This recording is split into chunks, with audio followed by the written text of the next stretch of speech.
Testing. Testing. I can hear you. Oh, okay. I'm getting no response. I thought I was not working. Okay, good.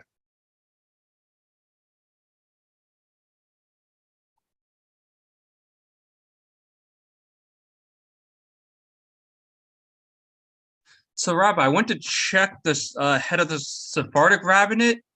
I think it was the son of Rabbi Ovadia Yosef. And Dari, I think, is head of the Shas party. Is that right? That sounds right, yes.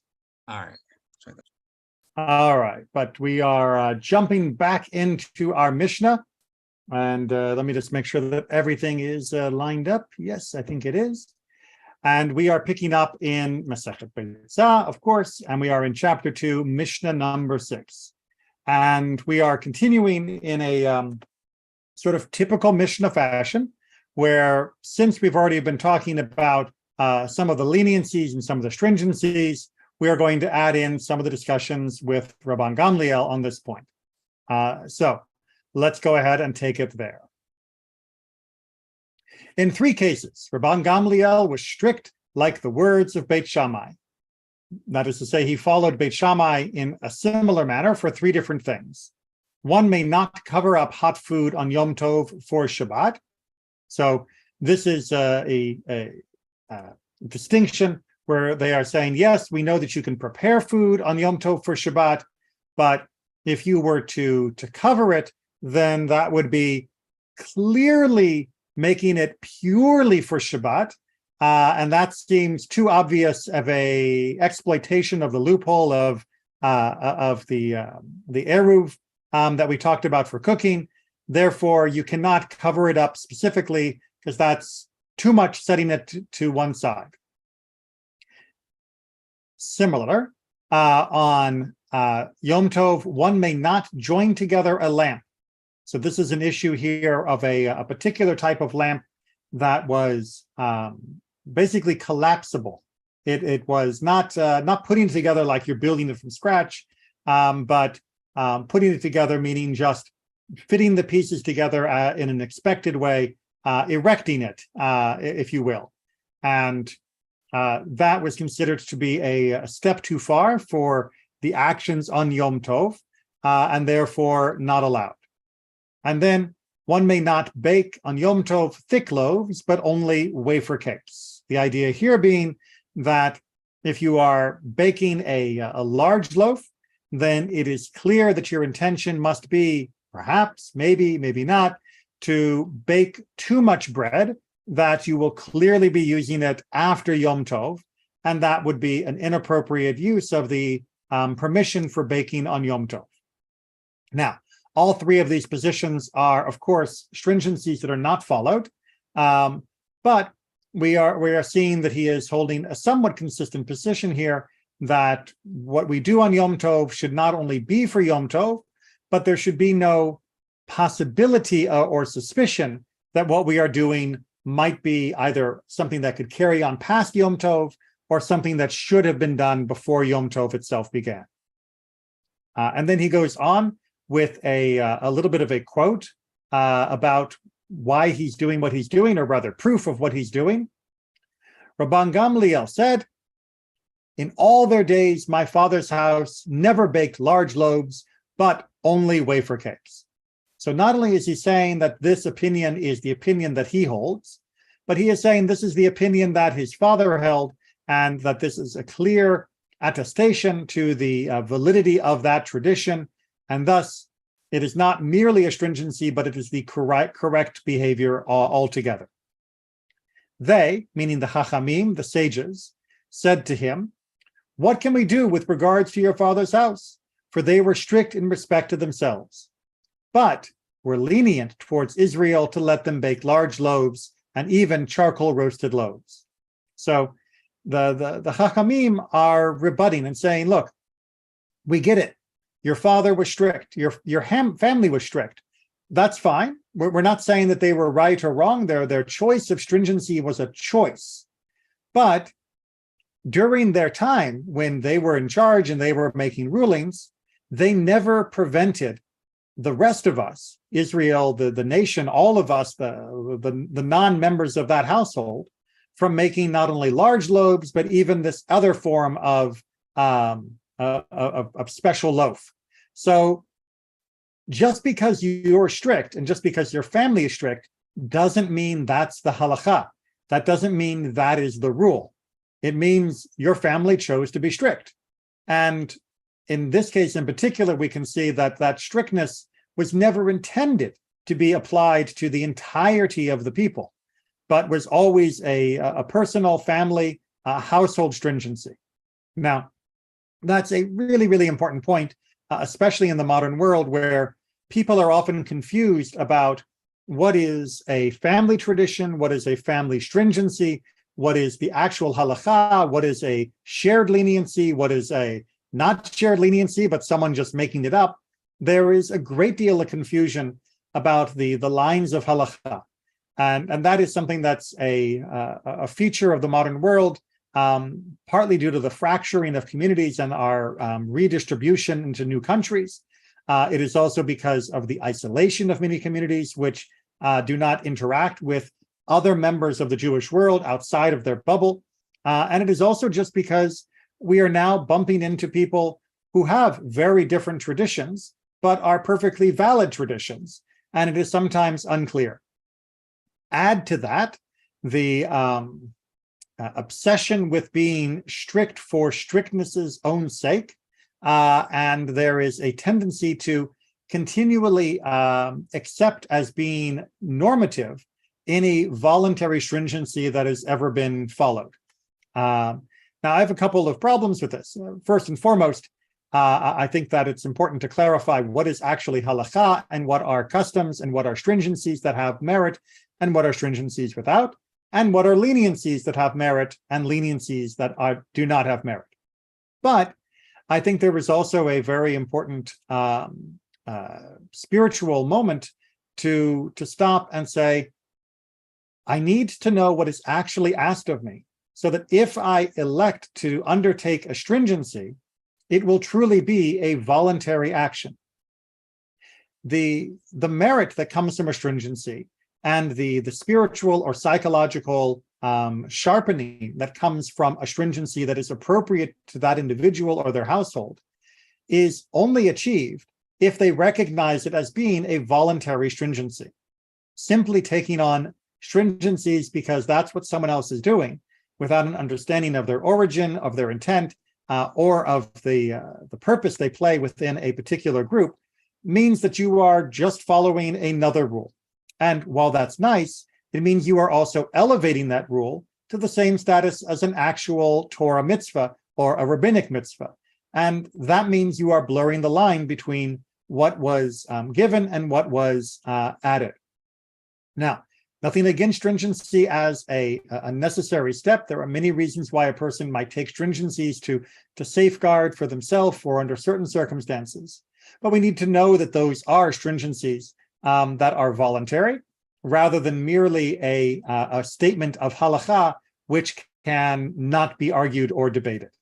Too many people feel that whatever they do or their community preaches is the halakha with a capital T, and that's simply unhealthy for the individual, unhealthy for the community, and very unhealthy for Judaism as a broad mixture of people around the world.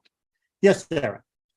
So would not eating corn on Passover be a stringency, or do the Ashkenazis actually consider that halakha? So that will depend upon your community.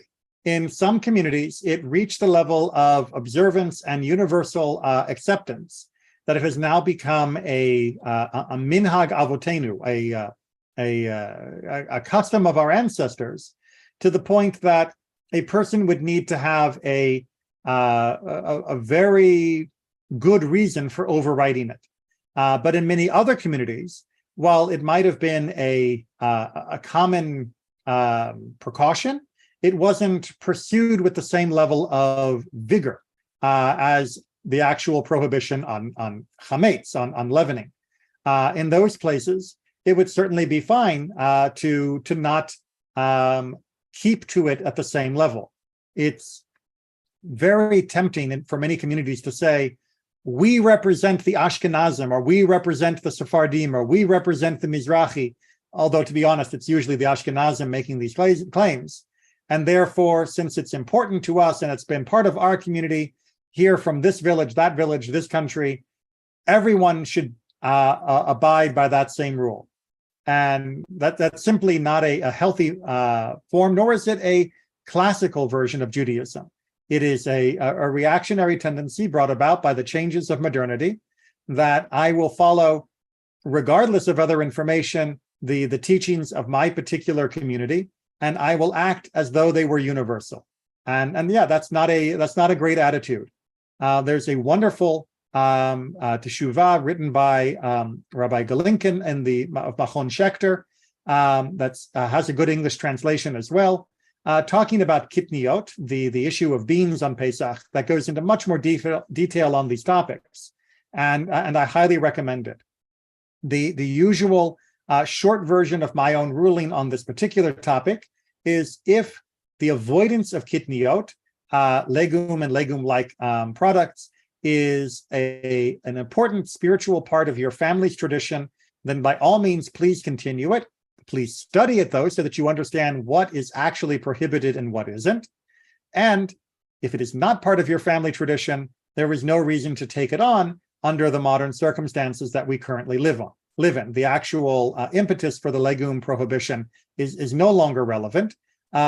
Anything that is kosher for Passover under normal supervision should be perfectly fine in the modern world as well. Does that mean it's a stringency? Of course, it was a stringency at the time. The prohibition on kitniot was never intended by the Torah. It was never intended by the rabbis through the Talmud. We see no discussion of it in early sections. But within the rabbinic world of Europe, this did become a valid concern within their community. And this was a valid stringency to deal with that concern. It doesn't mean it's the only way to deal with it, but it was within those communities willingly embraced by many people. As such, it does have significant standing for communities that chose to embrace it and to see in it not only that it was dealing with a valid concern, but in our day, that it is the keeping of a tradition of their ancestors that is perfectly fine. It doesn't harm their observance of Pesach at all, as long as they know what they're doing, and it means they approach Pesach still with the correct understanding of what is and is not chametz, and how to especially go about the cleaning and preparation for Pesach. All right, Mishnah number 7. Sorry. Also, he, meaning Rabban Gamliel, declared 3 decisions of a lenient character. So he was not only strict, he was also lenient sometimes. Again, in my opinion, this is a good sign. No rabbi should always rule strictly. No rabbi should always rule leniently. They rule according to their understanding of the halacha and the needs of their community. One may sweep up on festival between the couches. The people during Rabban Gamliel's time, especially in the better off portion of the community, would eat on sofas, on couches. They would recline, like at Pesach, and they would have little, nowadays you might call them side tables or TV trays, that was put in front of each person. Now, as such, there would be droppage. You're leaning over from your couch, you're eating at your sofa, you would make crumbs and bits would fall off of the table or you.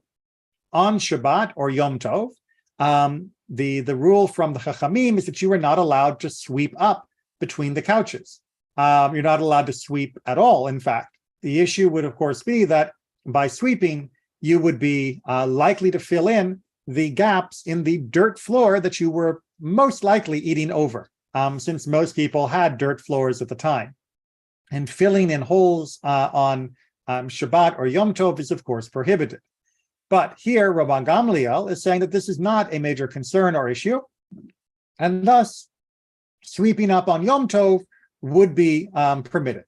Of course, for all 3 of these, he loses, but we can see that he is lenient on that point.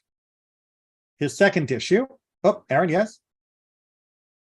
Just a follow-up question on that one. Going back to the intent versus just incidental stuff, how come that's not just an unintended incidental consequence that, as Rabban Gamliel said, is unlikely to happen? So an unintended consequence is only of no consequence, meaning not legally important, if it is not a inevitable and foreseeable consequence of the action. The term that's used, which is one of my favorite rabbinic technical terms of all, of psik resha, is taken from the notion that if I cut off the head of a chicken to give it to my kids in order for them to have a toy to play with, because apparently a chicken head was a lot of fun, I didn't intend for the chicken to die. I just wanted the head to give them to have something to play with. Well, as is obvious, cutting off the head is going to render the chicken dead. So it may be an unintended consequence, not the purpose of my action at all, but it is still a foreseeable and inevitable consequence. And so what's being discussed here is whether or not the sweeping up is going to lead to an inevitable consequence of filling in these holes. And thus, it is foreseeable, inevitable, psik resha, you shouldn't be doing it at all. Rabban Gamliel seems to hold that that's not the issue in this case. But Rabbi, are these major holes, or are these just really minor holes that? If you've ever eaten on a hard-packed dirt floor, there are going to be cracks and crevices. It's perfectly normal and natural. We're not talking about a pothole in the street, but even just a crack, just a little sliver in the floor is still something that we should be concerned with. Natan, did you have your hand up as well?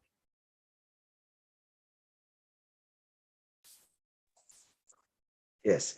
Okay. So I didn't understand, like here, who at the end had the day? The sages or Rabbi Gamliel? About the three decisions. Right. He is Rabban Gamliel. All of the positions, these three positions, are Rabban Gamliel. And then they, in my conversation, are the sages, the Chachamim, who disagree on all three of these points. But at the end, Rabbi Gamliel always, because he was the chief of the community, always he had the last word. Well, yes and no. When in these particular decisions, no, he is not the ruling opinion. No. No. Oh, okay. All right. So all the three opinions, the sages won. Yes, exactly. For these three, the sages win. So topic number 2, Rabban Gamliel holds that one may put spices on the coals on a festival. So in the modern world, this would be like putting on the air freshener or burning incense. And the issue was that you would have hot coals and you would sprinkle the spices on top of them, the incense, the flavoring, the smells, and it would create a wonderful aroma in the room. Very nice. But obviously on Shabbat, that would not be allowed because we're not allowed to cook or burn or do anything like that on Shabbat. But on Yom Tov, Rabban Gamliel is holding to an interpretation of the permission of doing things for each nefesh, that even this is allowed. We already talked before last week about like washing feet and warming water to wash the feet and other such things that might be useful for making a person feel good on Yom Tov. Here, Rabban Gamliel is saying, even this, which is not even cooking, it's just literally burning something to make a good smell, this should be allowed. The sages, of course, are saying, that's not allowed at all. You are clearly doing something that is exceptional, that this is something that is not universally done. Everybody washes, everybody eats. Not everybody has really the upper class lifestyle and is able to do this particular spice on the coals thing. So that means it is not good for everyone and thus not allowed on the festival. Now that's an interesting little wrinkle that the things that are allowed are the things that are relevant to the at least majority of the population. And that the permission here is not for doing whatever pleases you, but for doing what pleases the people. And here we are being told this is not for the people. That does open up the door that if something would be an appropriate activity on Yom Tov for the majority of the people, that perhaps the opinion might be different.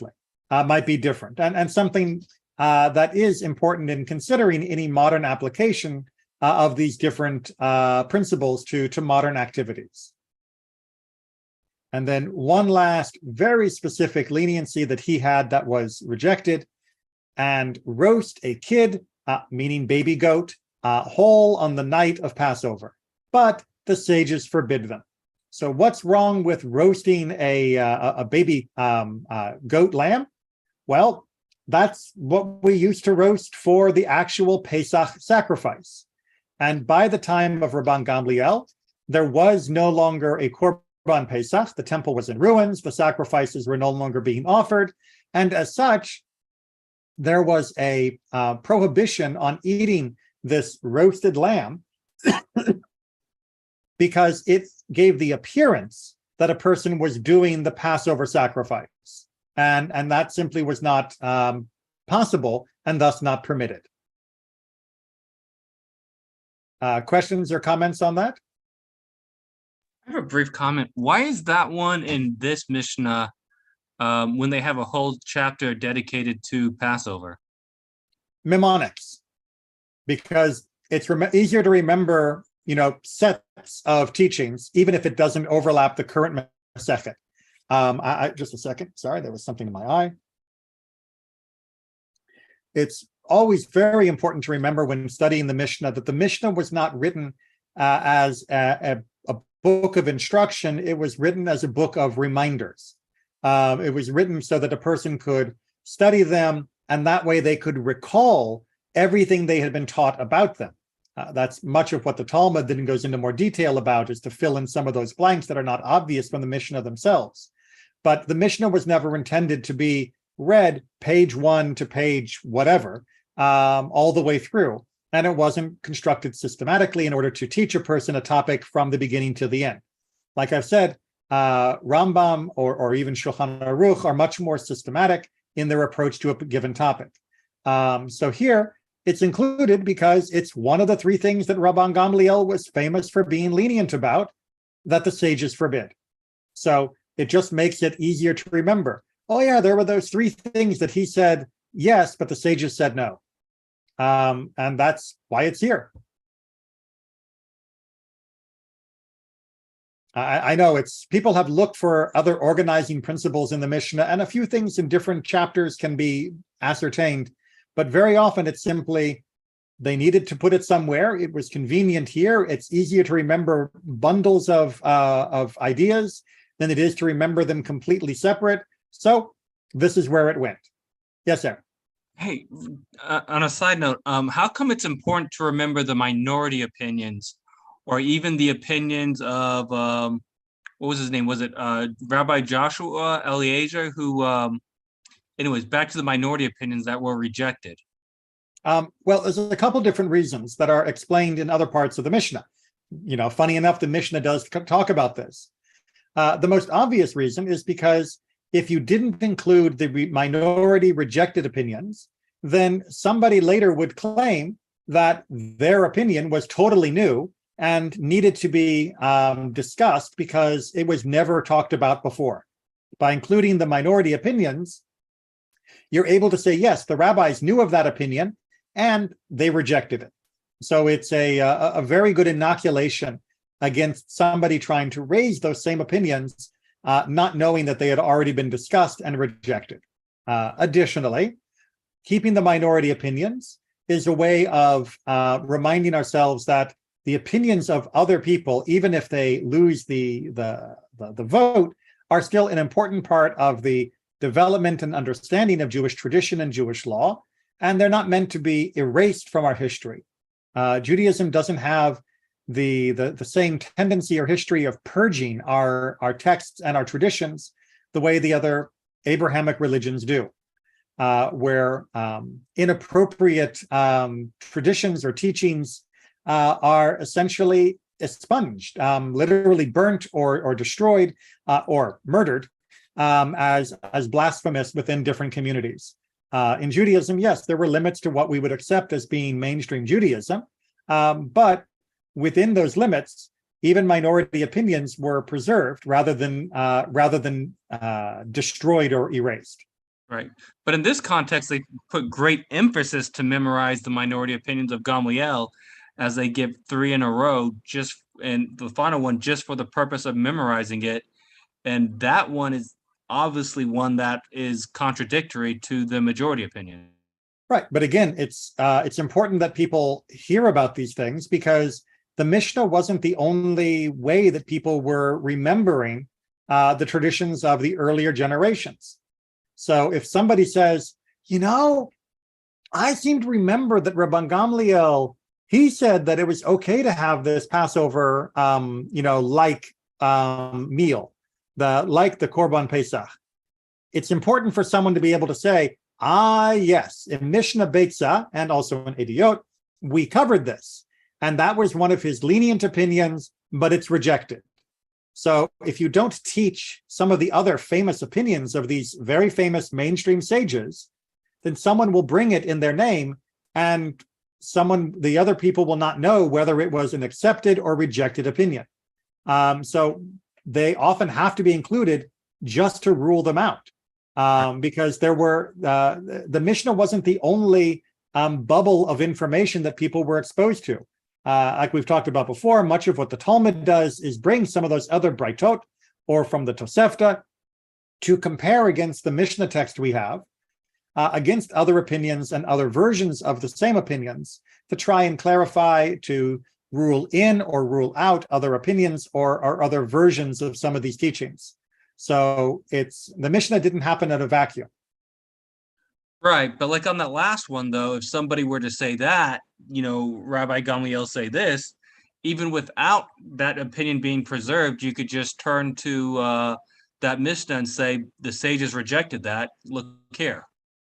Again, I'm not saying that it is always important or always unnecessary to include or not include. The sages had their own reasons for when they would choose to bring minority opinions and when they would choose not to.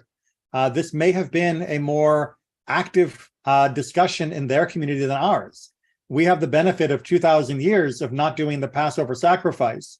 They were living still with people that would almost have had living memory of the Passover sacrifice and the taste of that sacrifice.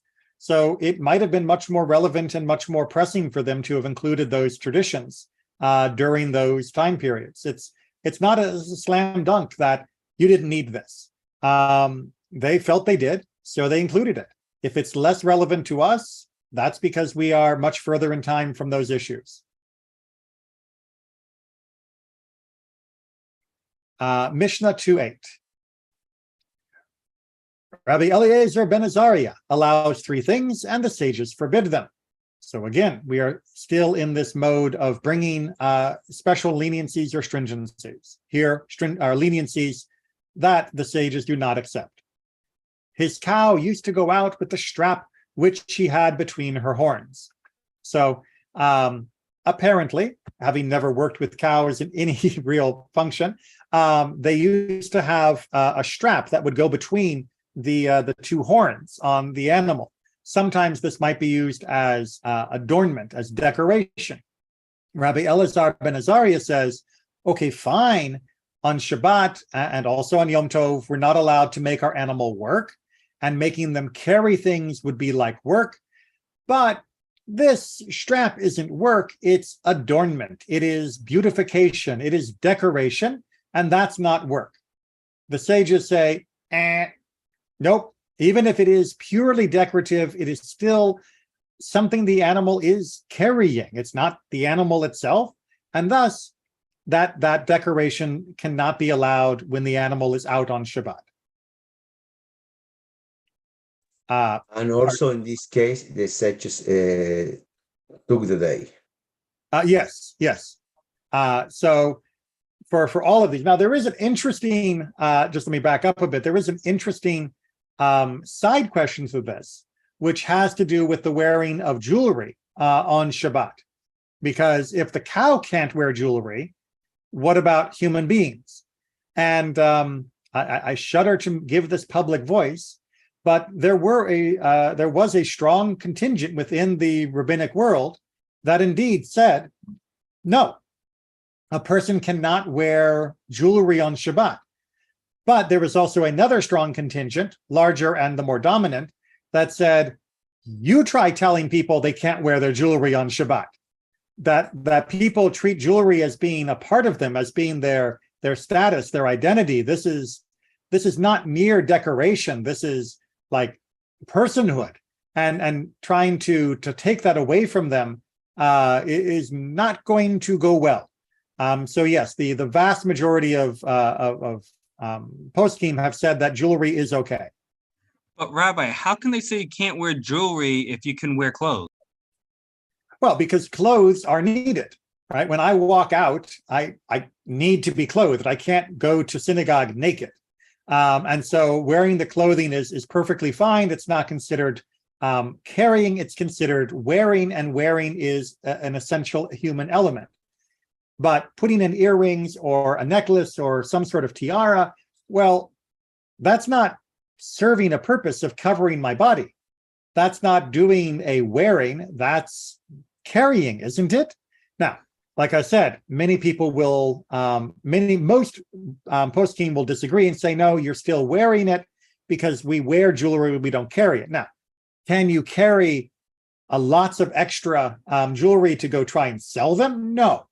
But as far as the normal wearing of jewelry, most of the communities that I've ever been exposed to and throughout the historical record say that it is fine to wear on Shabbat for a person.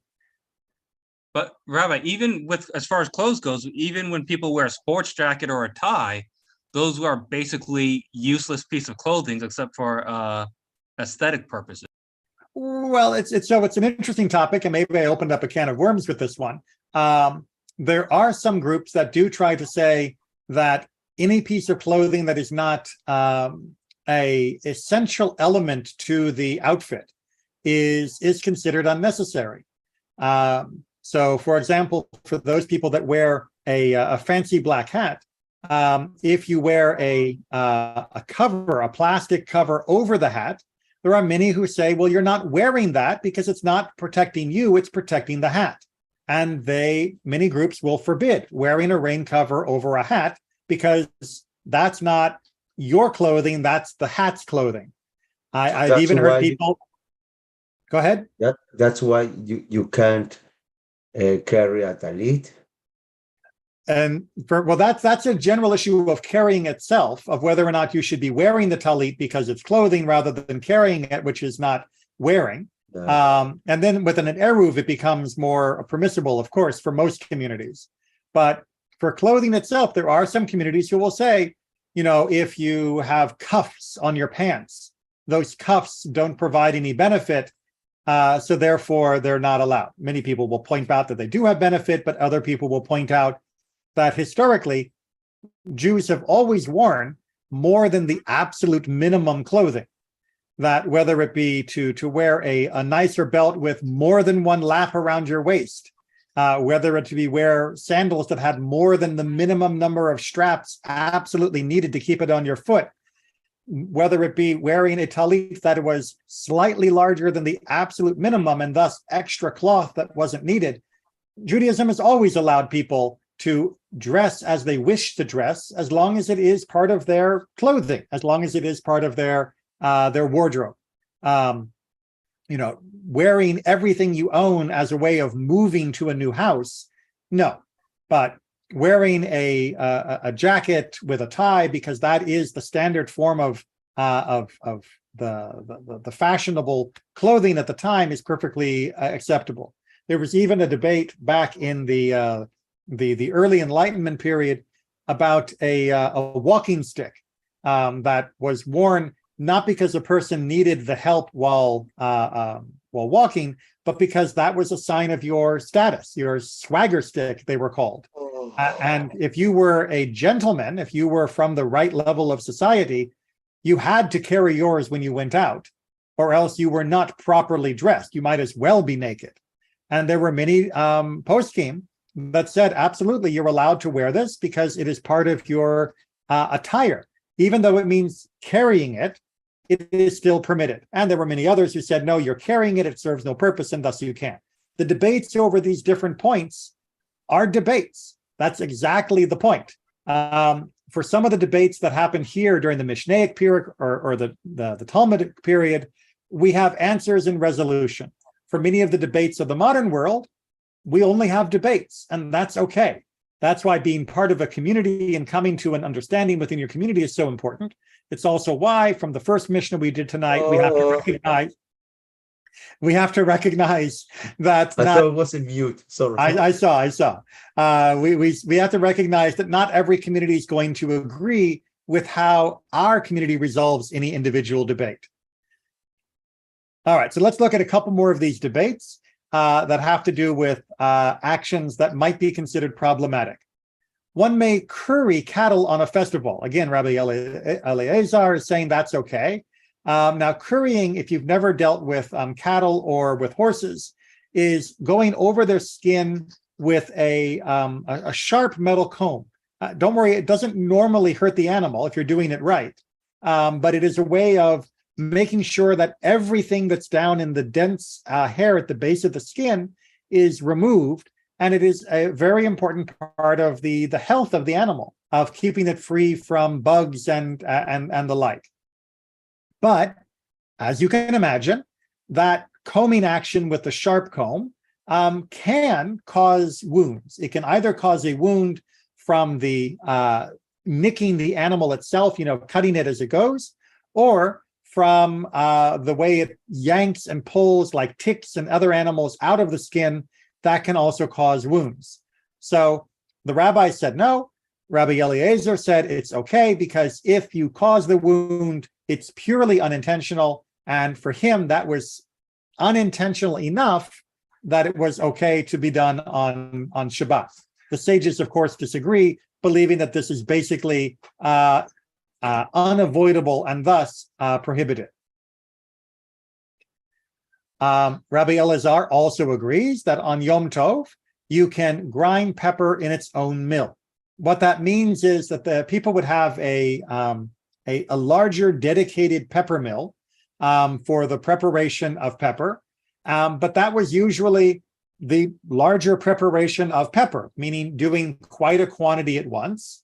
And the sages believe that you should do that in that kind of mill in advance, or if you are really worried that the pepper will not be fresh enough on Yom Tov, that you want to grind it on Yom Tov, then you should grind it in a small mill, which will make sure that you are only producing the amount that's needed for that particular meal.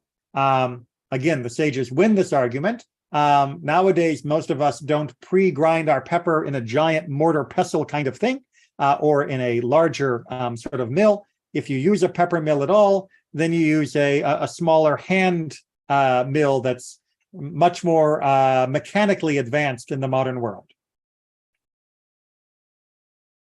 Of course, most people simply have pre-crushed pepper anyway. Rabbi Yehuda says, going back to our combing issue, one may not curry cattle on a festival because it may cause a wound, but one may comb them. So the sages, again, are going to disagree. The sages say one may not curry them, one may not even comb them. So the sages say no combing, no currying, leave your animal's hair alone on Shabbat or even on a festival. Whereas Rabbi Yehuda said, the currying, yeah, that's a problem with the sharp comb, but a regular kind of comb, that's probably not going to be a problem. The sages say no, both are forbidden. Questions or comments before we jump to 2.9? And yes, we are drifting far afield from our Beitzah topic as we jump back and forth between Shabbat or Yom Tov, or in this case, the case of ritual impurity. A pepper mill, we just talked about this, is susceptible to impurity on account of three utensils: on account of the receptacle, on account of the metal utensil, and on account of the sifting utensil. All right, so I don't have a pepper mill like this. I'm willing to bet you don't have a pepper mill like this. But we have to do a little bit of a recap. In general, in Jewish law, if an item becomes ritually impure, you can disassemble it, you can break it, and it will become ritually acceptable in its individual elements because it is now separated. Hence the famous argument about tonur shalachnai. But what counts as being a separate piece of the mill, and what counts as being a separate piece for its own self? For this You pepper, need to recreate it in the same way, or you must change a little the form. well, you would have to change it a little bit, but that becomes the argument for the oven in the achnai case, because it looks at the end of the day like the original version, because it was a pre-broken oven. But here, the question is, do we consider the pepper mill one item with all of these pieces, or is the pepper mill really made up of three items, and each one of them could become ritually impure all by itself? And thus, we have to be careful with the ritual impurity of each piece of the item. Now, what did this look like? I don't want to go into too much detail, but basically there was a hopper, a container at the bottom that would collect what you ground. There would be the actual grinder metal utensil part that would make the pepper crushed. And then there was the sifting component in the middle that would remove all of the extra pieces that weren't the actual pepper, the husk and shell and things like that.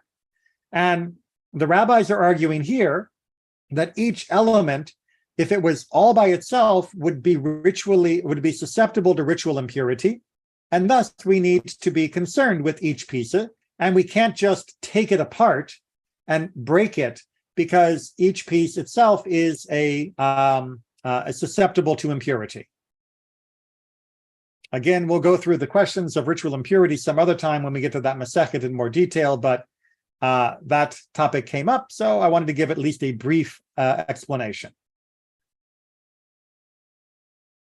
Okay, and as long as we're talking about impurity, let's get even further, but it's still kind of about Yom Tov Shabbat. A child's cart is susceptible to the impurity of midras, and it may be handled on Shabbat, and it is dragged along only on matting. So we have three different points that are being made here. The first is whether or not this is susceptible to sitting impurity. Sitting impurity is the impurity that is transferred when a person that is a zav or zava, that is ritually impure from a mission that is unexpected, when they sit on an item, that item can now contract that impurity and pass it to the next person that sits there. So that's an issue. Apparently, this child's cart, which people believe was the kind of little frame that a child would walk along with as a way of learning how to walk, kind of like a walker in the modern world for an older person, that this would be a toy, but also a learning thing for a small child. Well, apparently, because even though it's just for a small child to lean on, that still counts as supporting, and that means this the impurity of midras would still be applicable to it. Topic one. Topic two, even though it is a cart, it's okay for it to be used on Shabbat. The child can use it, you can move it around. This is not considered muktzah for Shabbat. But part three, if it is being used on Shabbat, it should only be dragged on matting. Now, matting here means not only matting, but also stone or other resistant surfaces that will not end up getting dug into by the pushing motion. We are concerned on Shabbat and as well on Yom Tov that if the person is pushing or dragging this, that it will dig into the ground, it will furrow into the ground, it will be making like plowing in the ground, and as such, that would be a problem. But if it's on a mat, if it's on stone that is not susceptible to that kind of issue, then it's perfectly fine. All right. Rabbi Yehuda says, no vessels may be dragged along on the ground. Sorry, a child car is a roller also? A what? A roller, a gala? Yeah, exactly. It would probably have wheels, or it might just have like a slider at the bottom. You know, I haven't seen good illustrations of this, but we are talking about Yom Tov now, correct? No Shabbat. no, this is Yom Tov or Shabbat. But I know that the stroller you can move on Yom Tov, but not on Shabbat. So there are different issues there. Let me finish this topic because Okay. I thought you meant the vehicle. This is not a chart English. This is not a cart to carry children. This is a cart a child would push. Okay. So I don't know when your girls were little, but I know for our kids, we had like a little cart that they would stand behind and hold on to while they were learning how to walk. Just Okay, something to help their balance. Oh, okay, So okay, I understand. it's something like that. Now, with regards to, in general, Rabbi Yehuda says, no vessels may be dragged along the ground. You can't drag anything on the ground, like I mentioned, because you're creating grooves in the ground, except a wagon. Wagons are allowed because, well, it has wheels. And the wheels are just going to push the earth. It's not going to dig into the earth. Obviously, this would depend upon the kind of dirt that you're actually dragging around. Now, you did raise a very interesting question about strollers, which are a more modern invention. And yes, in many communities where an eruv is not available, they won't push a stroller with a child on Shabbat because that would be transferring an object from one domain to another. And as such, on Shabbat, that's not allowed. However, on Yom Tov, we are allowed to transfer from one domain to another for the purposes of the nefesh. Now, some authorities hold that that still means just moving food, like carrying food to your neighbor's house for a luncheon. But others, like when we talked about bathing, hold that anything that is generally done for the improvement of the spirit of a person and not a violation for some other reason would be allowed.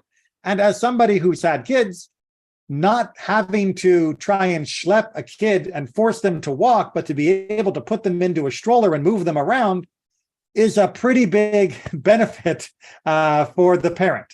So that's why many people say that a stroller is fine on Yom Tov, even if they don't allow it on Shabbat. All right, what time are we doing here? Okay, yeah, we're good.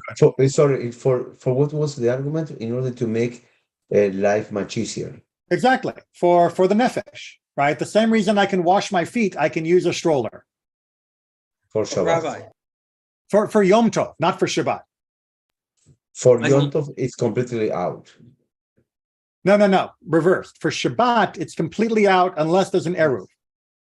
Okay. Okay, maybe I wasn't hearing the mic clear. Yes, Aaron?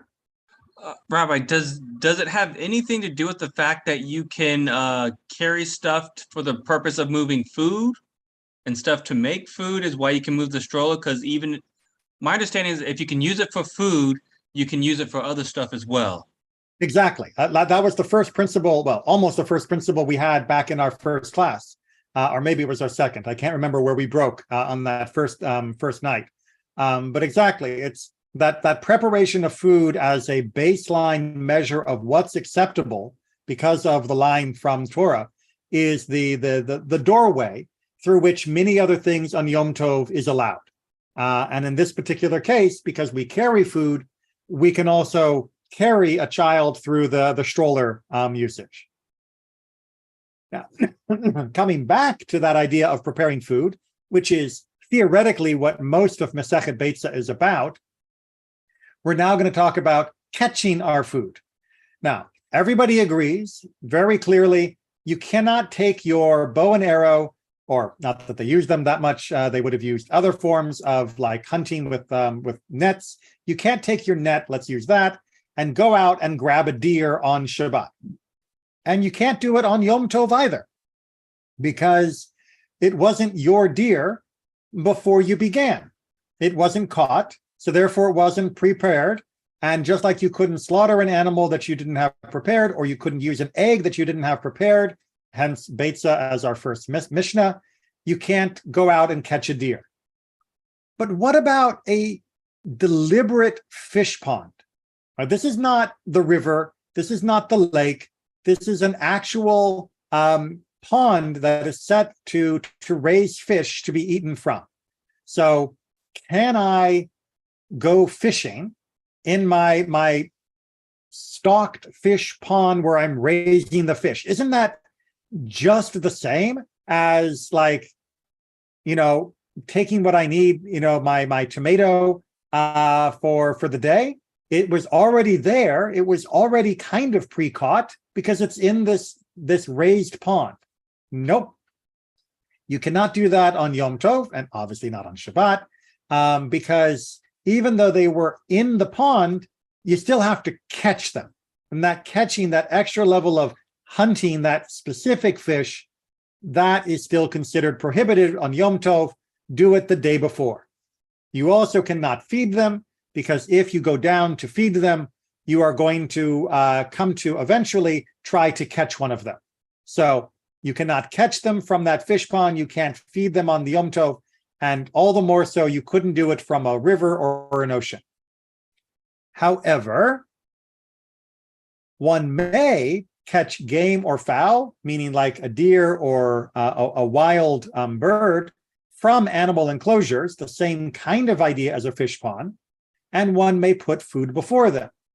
Okay, so for fish in a pond, it's hard, but walking into a small enclosure where I have put all of the ducks that I caught, and then picking the duck up that I want to have for Yom Tov and slaughtering it, that's not the same thing.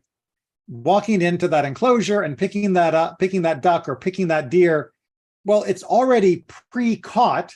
It's just waiting for me to slaughter it in the enclosure.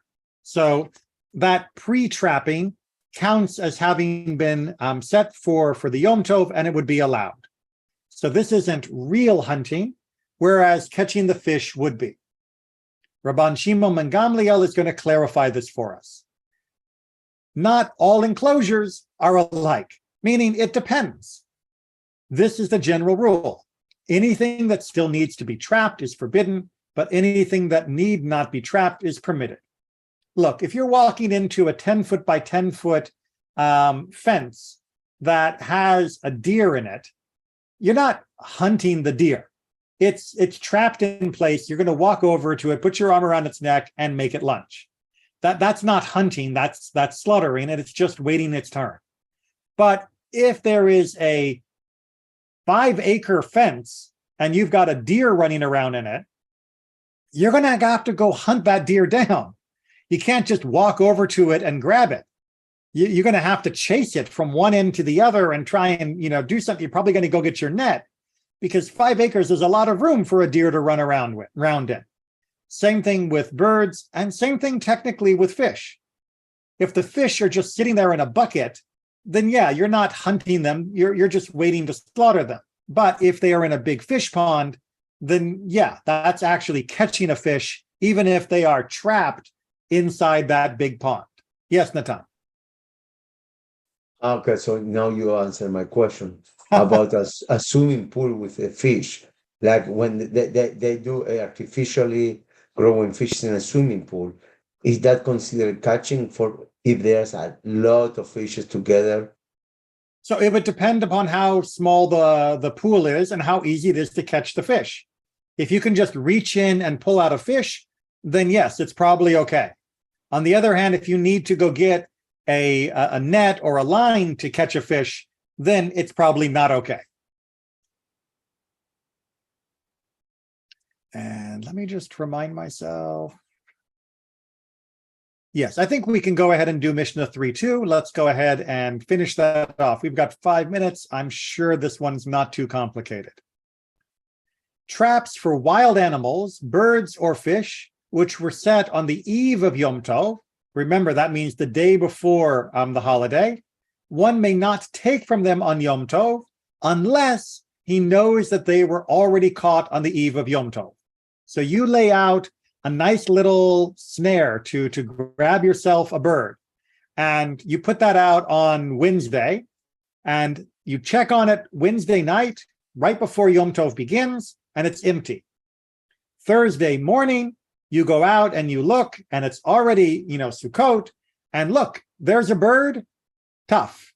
You cannot take that bird home and eat it on that day. You're going to have to wait because it was caught on Yom Tov. And therefore, just like our laying of the egg way back at the beginning, it is not acceptable to use on Yom Tov. It was created, so to speak, on Yom Tov for you. And if it was created on Yom Tov, it's not allowed. If you went out Wednesday night and you saw there was a nice bird in the net or in the snare, and you went, that's great, I'll come back tomorrow, then yes, that is okay. It's already considered yours. It's already considered plucked, ready to go. You come back on Thursday morning, it's already Sukkot, but it was caught yesterday, and you knew it was caught yesterday. You take it, you bring it in, you can prepare it and eat it. It once happened that a certain non-Jew brought fish to Rabban Gamliel on Yom Tov. And he said, meaning Rabban Gamliel, they are permitted, but I have no wish to accept them. So Rabban Gamliel is being strict on himself, and he's saying, yes, it's true, I don't know whether you caught this fish yesterday or whether you caught this fish today, but even though normally I would say that if you're not sure that this is doubtful muktzah, right? I'm not sure whether it was permitted or not permitted because when it was created, when it was trapped, I might say no. I mean, I might say yes. I might say yes normally, but I'm going to be strict and say no.